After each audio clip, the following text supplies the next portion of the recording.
સહજાનંદ સ્વામી મહારાજની જય. જય સ્વામિનારાયણ. સ્વામિનારાયણ હરે. કહે ભૂમાનંદ ઘણે વહાલે, વળી મહારાજ બિહારી લાલે. અંબાઈ દાસાખ્ય સુભક્ત જે હ, કોઠારી તેડ્યા નિજ પાસતે હ.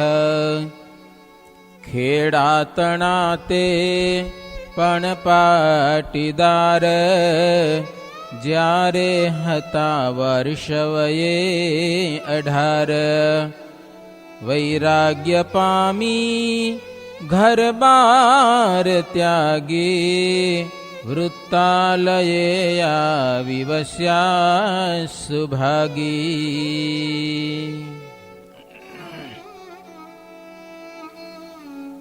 ભૂમાનંદ સ્વામી કહે છે વાઘજી ભગતને, જો ગઈકાલે બધા સંતોને પૂછા કરી, પછી કેટલાક ભક્તોને બોલાવ્યા, હવે બધા કોઠારીને બોલાવે છે. કોઠારી એટલે કોણ ખબર તમને? મંદિરમાં જો સંત હોય ને મહંત હોય, પછી ગ્રહસ્થમાં મંદિરમાં મેન તરીકે હોય ને એને કોઠારી કહેવાય. અત્યારે આપણે ભુજમાં વેકરા ગામના મુરજીભાઈ સિયાણી કોઠારી છે. એના પહેલા માધાપર ગામના રવજીભાઈ માવજી ભુડિયા એ કોઠારી હતા. હા, એનાથી આ હમણાંથી પહેલા રામજી દેવજી કાનજી કરમણ નારાયણપરના ઈ હતા. એનાથી પહેલા રવજીભાઈ માવજી ભુડિયા હતા. એનાથી પહેલા મહેશભાઈ ઠક્કર કોઠારી હતા. એનાથી પહેલા એના બાપુજી ખટ્ટાઉભાઈ ઠક્કર હતા. ઈ મેં જોયેલા. એટલા કોઠારી તો મેં જોયા ભુજ મંદિરના. ખટ્ટાઉભાઈ, પછી મહેશભાઈ, એની વચ્ચે પછી નારાયણભાઈ થયા હતા થોડાક દી ગોળપરના. જો ખટ્ટાઉભાઈ, પછી નારાયણભાઈ, પછી મહેશભાઈ, એના પછી રવજીભાઈ, એના પછી દેવજીભાઈ ના રામજીભાઈ દેવજી, અને અત્યારે છે મુરજીભાઈ સિયાણી. એને કોઠારી કહેવાય. આખા મંદિરના મુખ્ય તરીકે સંતોની સાથે રહીને એને કામ કરવાનું હોય. તો હવે બધા કોઠારી ભક્તોને આચાર્ય મહારાજ બોલાવ્યા છે. ગ્રંથ કરવો છે, પૂછા કરવી જોઈએ ને. કોઈ પણ કામ કરીએ પૂછીને કરીએ ને તો મજા આવે. તો અંબાઈ દાસ નામના જે હરિભગત કોઠારી એને તેડાવ્યા. એ ખેડા ગામના પાટીદાર હતા. એની વાત સાંભળો તમે. જો જ્યારે 18 વર્ષની એની ઉંમર થઈ હતી ત્યારે એને ઘરમાંથી વૈરાગ્ય થઈ ગયો. હવે આપણે સંસારમાં રહેવું નથી. ઘર બાર ત્યાગી વડતાલમાં આવીને વસ્યા. 1888ની સાલ કહે છે. શ્રીજી મહારાજ 86 ધામમાં ગયા પછીની જ વાત છે. રઘુવીરજી મહારાજ આચાર્ય હતા. તો ઈ પાટીદાર આવ્યા અંબાઈ દાસ કરીને. એને વડતાલ મંદિરનો કારભાર સોંપ્યો, એટલે કોઠારી બનાવ્યા. હો, એવું સરસ કામ કર્યું, નિસ્વાર્થ ભાવે વખાણવા જેવું કામ કર્યું. વખાણવા જેવું. એ બીજા કોઠારી એક ગઈકાલે આવી ગયા. અને એના પછી ત્રીજા કોઠારી ભીમજીભાઈ થયા વડતાલ મંદિરના. મૂળ ભીમજીભાઈ મોઢ અને વણિક જ્ઞાતિના હતા અને સદાયને માટે નૈષ્ઠિક બ્રહ્મચારી હતા. જુઓ, સાધુ એ નતા થયા અને લગ્ન એ નતા કર્યા. બસ એમને એમ. અમારે માંડવીમાં એક ભગત અત્યારે પણ છે, નથી કરો લગ્ન, બસ એમને એમ. લગ્ન કરવા જ નથી ને. એ કેનેડાનો ભગત છે, મને ઓળખે. મારે લગ્ન નથી કરવું. એકનો એક છોકરો છે, મારે લગ્ન નથી કરવું. એટલે બસ ભજન કરવું છે, ધંધા કરશું જે થાય.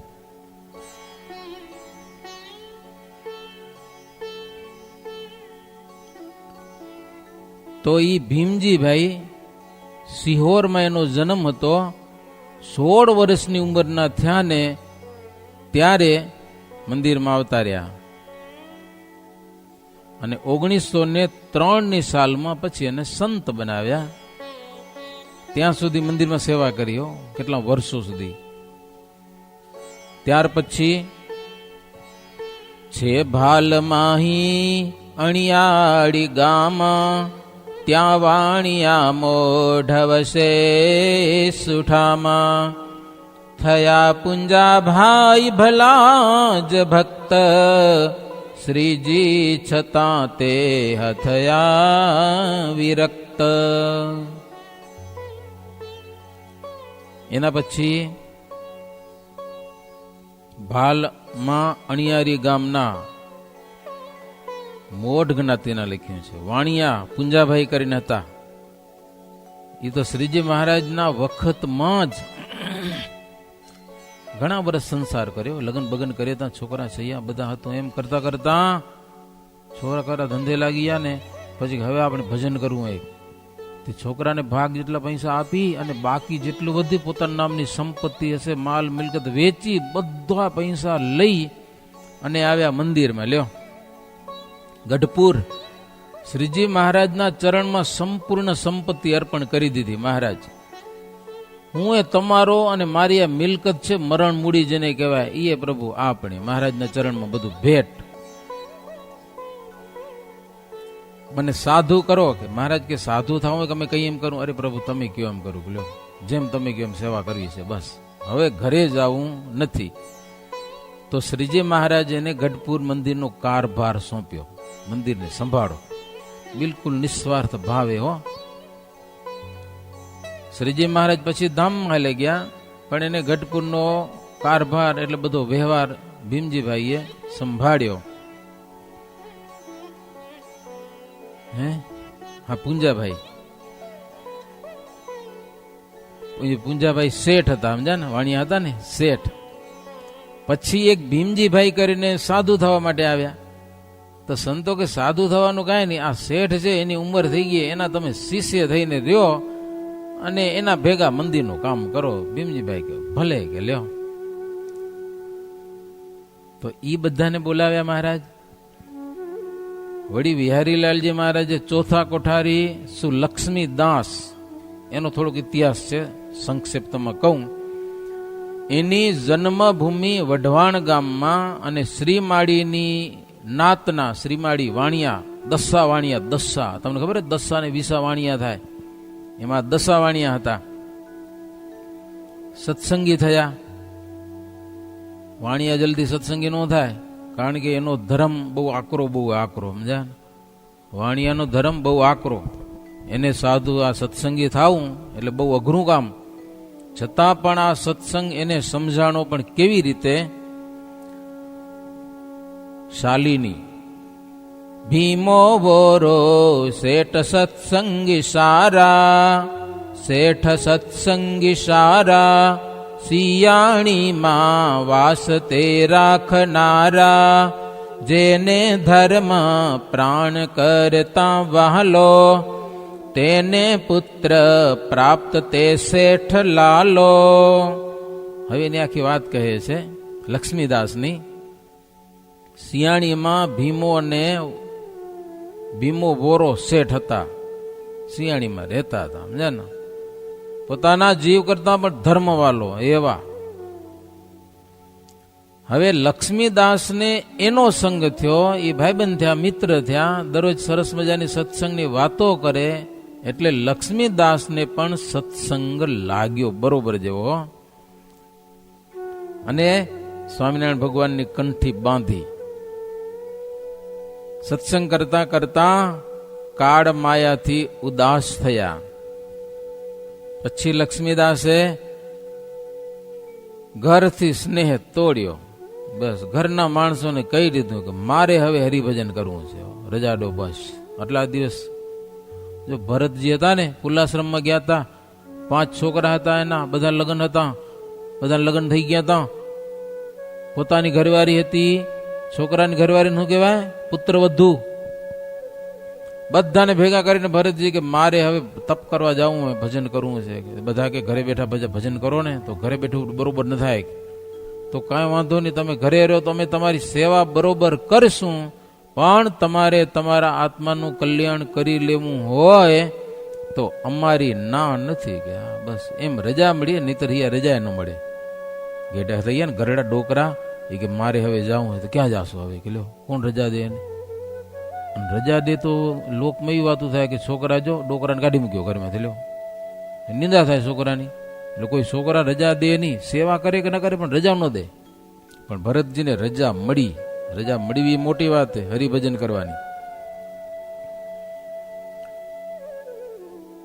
ઘરમાંથી લક્ષ્મીદાસે સ્નેહ તોડ્યો અને સાચા સંતોમાં એને સ્નેહ કર્યો. હવે ક્યાં સેવા કરવા જાવી? તો ધોલેરા મંદિરમાં આવ્યા હો. ઈ અને એના મિત્ર લક્ષ્મીદાસ ને ઓલ્યો શું નામ, ભીમો વોરો, એ આવ્યા દર્શન કરવા માટે. ત્યાં રઘુવીરજી મહારાજ હતા. બે મિત્રો આવ્યા દર્શન કરવા. અને ઓલો ભીમો કે પ્રભુ આ એક મારો ભાઈબંધ છે, હું તમને ભેટ કરું છું, તમે રાખો અહીંયા કને હો. આચાર્ય મહારાજને એ હવે એને ઘરમાં ફાવતું નથી, હવે તમે મંદિરમાં રાખો કે લ્યો. તે ધોલેરા મંદિરમાં રહ્યા. હેવી સરસ સેવા કરી, બધા સંતોને બહુ ગમ્યા. પછી થોડોક સમય જતા ધોલેરા મંદિરનો આખો કારભાર એ લક્ષ્મીદાસને સોંપી દીધો. હા, આખી સંપત્તિ બધી મંદિરની. વિશ્વાસુ હોય એને દેવાય, નહીં તો મંદિરમાં રૂપિયા ખેંચી જાય બધા, કેટલા ખાલી કરી નાખે મંદિરને. પણ આ તો ઘરમાંથી ઉદાસ થઈ ગયા હતા, હવે રૂપિયા ક્યાં નાખવા કે. આવી સેવા કરી એને. ત્યાં થઈ આવ્યો એક બીજો બનાવ, તે તો સર્વે સાંભળો ધારી ભાવ. જૂને દુર્ગે જે હતા કાશીરામ, કરતા તે કોઠારી કેરું કામ. ભૂમાનંદ સ્વામી કે વાઘજીભાઈ હવે એક બીજી બીના બની છે, કે નવીન કંઈક વાત બની હશે. જુનાગઢમાં કાશીરામ હતા, કોઠારી હતા. હો, થોડા વર્ષો એને કામ કર્યું, પણ આયુષ ખૂટી પડી. ધામમાં જવાનું થયું એને. હવે ધોલેરા મંદિરનું કામ કરતા હતા લક્ષ્મીદાસ ત્યાંના કોઠારી, અને જુનાગઢમાં જરૂર પડી તો જુનાગઢના પણ કોઠારી થયા. હો, બે જગ્યાએ ધ્યાન રાખવાનું. થોડાક દી ત્યાં રહી આવે, થોડાક દી અહીંયા રહે. બે મંદિરના કોઠારી ભાઈ જબરું કામ કહેવાય. બે સંસ્થાઓ એક ગામમાં હોય તો ઠીક, ક્યાં જુનાગઢ અને ક્યાં ધોલેરા, તોય સંભાળતા હતા. હો, હે સેવા કરી આખી જિંદગી સુધી. આચાર્યમાં કીધું કે જો હરિભજન કરવા માટે આ દેહ છે, બીજું હવે કાંઈ કરવું નથી, કરીશ કે લ્યો આવું જાવું મારે ખર્ચે જઈશ કે હું, કેમ જાય ને એના પૈસા બધા લઈ આવ્યા હતા મંદિરમાં. કે એવા લક્ષ્મીદાસને પણ વિહારીલાલજી મહારાજે ગ્રંથ કરવા સમયે એને બોલાવ્યા છે. 5મા મંત્રી સુભક્ત જીવો, જે વૈશ્ય શ્રીમાળી વિશેષ સુદીવો. ગઢાડીમાં જન્મ ધરી રહેલો, જેના પિતા સજ્જન શેઠ ઘેલો. 5મા હરિભગત, એને ઘણા 8-9 ને બોલાવ્યા છે. વૈશ્ય શ્રીમાળી હતા, એનો જન્મ ગઢાડીમાં થયેલો, એના પિતા સજ્જન શેઠ ઘેલો. એણે પણ સંસારમાંથી વૈરાગ્ય થયો અને સંતોમાં જઈ સંતોની સાથે સાધુ ન બન્યા, પણ સાંખ્ય યોગી થયા. એટલે શું કહેશો તમને? સાંખ્ય યોગી હરિભગત થઈને સંતોની જોડે રહ્યા. આજે પણ એવી સિસ્ટમ છે, તમે હાલો કે હવે આપણે ઘરમાં નથી રહેવું તો તમે ભુજ મંદિરમાં જઈ શકો, અને ભુજ મંદિરને ચોપડે તમારું નામ ચડી જાય. તમને સાધુ કદાચ ન થવું હોય, અરે 50 વર્ષના થયા હો ને તોય રહેવા મળે. મંદિરમાં નામ ચડી જાય, હાજા માદા થાય તો મંદિર ખર્ચો કરે એનો. ધામમાં જાય તો સાધુ જાય એનો અગ્નિ. એક હરિભગત હતા ભૂકંપ પહેલા જૂના મંદિરમાં, બ્રહ્મચારીની સેવા કરતા હતા. હો, એ મૃત્યુ પામે ને તો એના કોઈક સંબંધી હોય તો જાણ કરે એટલે આવે, પણ એની ટોટલ જવાબદારી ભુજ મંદિર લઈ લે. મયારામ ભાઈ કરીને હતા અંજારમાં, એની જમીને હતા પણ અંજાર મંદિરમાં એ સમર્પિત થઈ ગયા હતા. અંજાર મંદિરમાં સમર્પિત એટલે આખી જિંદગીની જવાબદારી, તમને કાંઈ ટેન્શન નહીં, મંદિર કરે બધું, હાજા થાય માંદા થાય. અરે મયારામભાઈ ધામમાં ગયા, કઈ બદલી આપણી હતી કે હમણાં વારી બદલી હતી? હમણાં વારી બદલી હતી ના, ગઈ ફેર લગભગ.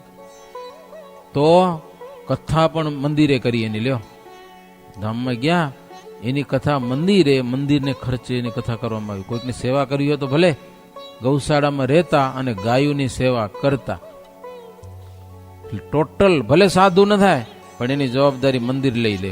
તો એવા આ હરિભગત સાંખ્ય યોગી થયા, એટલે સાંખ્ય વિચાર કરીને કે હવે આપણે ભક્તિ કરવી છે અને મંદિરમાં સેવા કરવી છે. શરીર જેટલું કામ કરે એટલું મંદિરમાં સેવા કરવાની.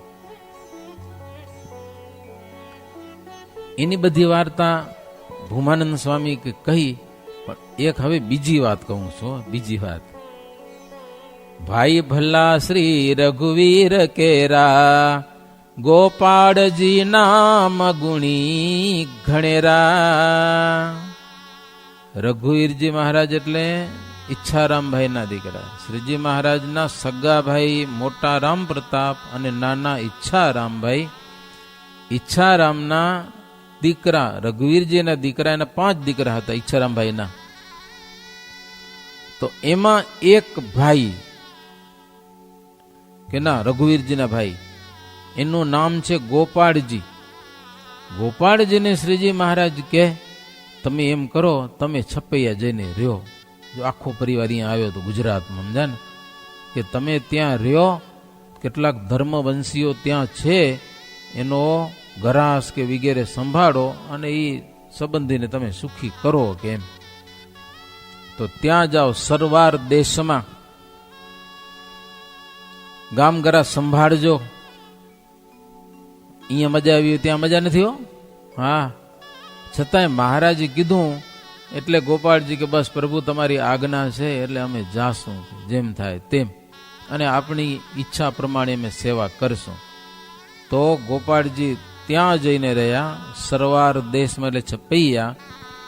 અને શ્રીહરિની આજ્ઞા પ્રમાણે એ જમીન કેટલીક હતી, અયોધ્યા પ્રસાદજી મહારાજે કેટલાક ધર્મવંશીઓ હતા ને, એની પાસે કઈ હતું નહીં, તો એક આખું ગામ વસાયું ઘનશ્યામપુર કરીને. આજે પણ ઘનશ્યામપુર ગામ છે ગૌ ઘાટે. અને પરિવારજનો પાસે કાંઈ નહોતું, તો એ જમીનો કેટલીક વેચાતી લઈ અને ધર્મવંશીઓને જમીન આપી છે. હજી પણ એના વંશજો એ જમીન ખેડે છે. એમ કરતા કરતા ગોપાળજી ત્યાં જઈને રહ્યા. સંમત 1916 સાલમાં પરિવાર વધતો જાય ને, એટલે કામ ઘણું બધું વધ્યું. ત્યાંથી મહારાજને કાગળ લખ્યો ગોપાળજી કે પ્રભુ હવે આ બધું થતું નથી, કે હું એકલો ભારે પડે છે બધું સંભાળવું. ઈ તો રઘુવીરજી મહારાજે એક જીવો ભગત હતા, ભગતને કે તમે ત્યાં જઈને રહ્યો, છુપૈયામાં ઘનશ્યામે બહુ લીડા કરી છે, ત્યાં રહેજો અને ગોપાળજીની સાથે એને મદદ કરજો કે લ્યો. અને ધર્મવંશી જે લોકો છે એને જરૂર પડે એવું કામ કરજો કે. તો ઈએ ત્યાં કને ગયા જીવો ભગત કરીને. તો વિહારીલાલજી મહારાજ ગ્રંથ રચવા સમયે આ બધાને બોલાવ્યા, એ બધાની કથા કરી, બધાને ભેગા કર્યા, આવ્યા, બધા બેઠા. વિહારીલાલજી મહારાજ કે સાંભળો, તમને સુકુરા બોલાવ્યા છે. હરિભક્તો આવીને માંગણી કરી છે કે નવીન ગ્રંથની રચના થાય. સંતો બધાએ કીધું કે કરો, તમે શું કહો છો ગ્રસ્ત ભક્તજનો બધા? હરિભક્તો બહુ રાજી થયા. મહારાજ સરસ મજાનો ગ્રંથ થતો હોય, સંપ્રદાયની એ અવનવી વાતો એની અંદર લખાય. અરે સરસ મજાની કૃપા કરો અને તમે ગ્રંથ આદરો. હરિભક્તો કે તમે ગ્રંથની શરૂઆત કરશો એટલે સંપ્રદાયમાં જે વડીલો છે, મોટી ઉંમરવાળા, એને કેટલીક વાતો મગજમાં યાદ છે, લખાણી ક્યાંય નથી.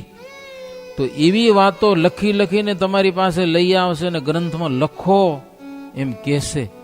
માટે તમે ગ્રંથ કરો. આ શુભ કામ છે, શુભ કામમાં કોણ ના પાડે કે કયો? સવડું છે, સવડામાં અવડું કોઈ ના કહે કે. અને આવા ગ્રંથ લખવામાં કદાચ ખર્ચો થાય ને તો ખર્ચો એ લેખે લાગ્યો કહેવાય, સારો ખર્ચો કહેવાય. માણસ ખર્ચો કરે, કોક અયોગ્ય જગ્યાએ ખર્ચો કરે, અયોગ્ય જગ્યાએ ખર્ચો કર્યા પછી તમને દોષ લાગે, પાપ લાગે. અને અમુક જગ્યાએ સારી જગ્યાએ ખર્ચો કરે. ખર્ચા કરવામાં પણ વિવેક હોવો જોઈએ ભાઈ. સરસ મજાના ગ્રંથ બનાવવામાં ખર્ચો થાય, સવડો ખર્ચો કહેવાય. સરસ મજાના તીર્થ હોય, નદી હોય, તળાવ હોય પ્રસાદીના, એના સરસ મજાના ઘાટ બનાવવા, પગથિયે બનાવવા, તરિયે સુધી માણસો નાહી શકે, એવી જગ્યાએ ખર્ચો કરવો, એ ખર્ચો લેખે લાગ્યો કહેવાય. એમાં પૈસા વપરાય કે. વિહારીલાલજી મહારાજ કે તો બહુ સારી વાત છે કે લ્યો, પણ જો હું ગ્રંથ લખવા બેસીશ એટલે હું નવરો ઓછો થઈશ કે હો. વિહારીલાલજી મહારાજ કે મન લગાવીને કામ કરવું પડે. એટલે મને કેટલુંક મંદિરનું કામ સંભાળવાનું હોય ને તો એ તમે સંભાળો કે. હરિભગત ને કહો, હરિભગત કે કાંઈ વાંધો નહીં, જેટલી જરૂર પડશે એવી તમને મંદિરમાં મદદ કરશું, પણ તમે સરસ મજાનો ગ્રંથ રચો કે હો.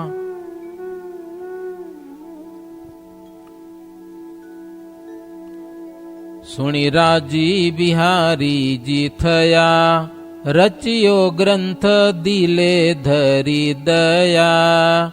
શુભ વર્ણના ગ્રંથમાં ધર્યું, સૌ પેલું વડતાલનું કર્યું. એટલે વિહારીલાલજી મહારાજ બહુ રાજી થયા કે બહુ સરસ, પ્રતિસાદ સારો છે. બહુ મજાની વાત છે હો.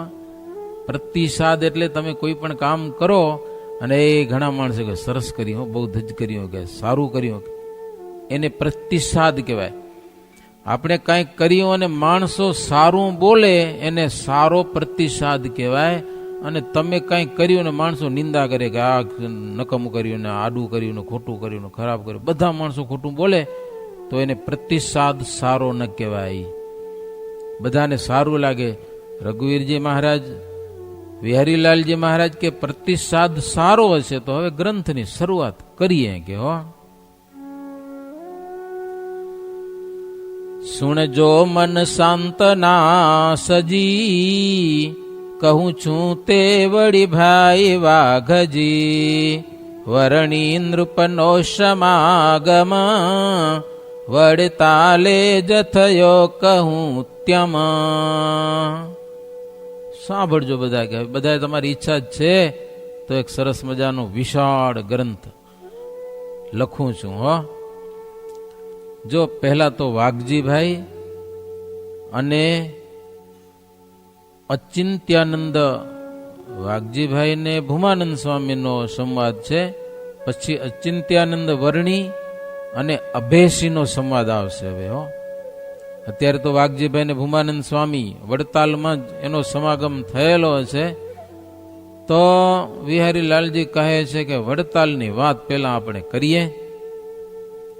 વડતાલના તીરથ, વડતાલનો મહિમા, વડતાલનું મંદિર, ત્યાંના ઠાકોરજી, એ વિસ્તારથી બધી વાતો આવશે.